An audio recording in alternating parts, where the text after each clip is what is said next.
let's set the scene here. So I'm going to explain a scene. And by the way, I'd highly recommend going to watch this episode.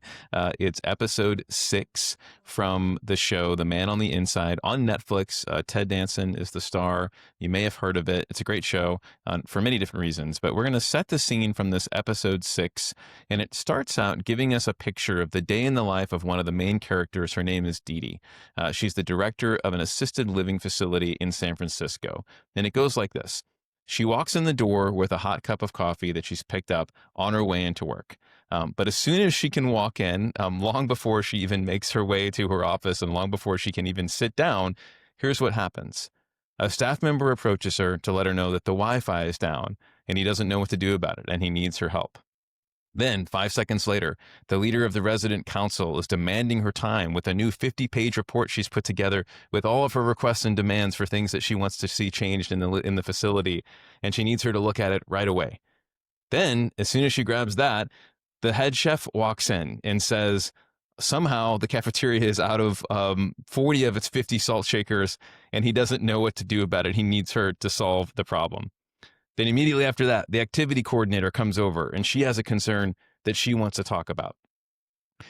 She's handling all these things. You can sort of see the weight of all these demands and expectations starting to pile on her. And as all that's happening, another staff member walks in and simply says, room 826.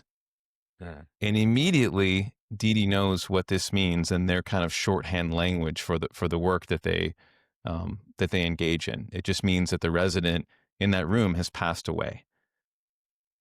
The scene flashes forward about an hour, and you see Didi is now informing the entire staff about the death of this resident. And you can imagine the weight that she's feeling from that. All these things coming her way, now this heavy news, and now she has to step up and tell the whole staff about this really heavy thing that's happened.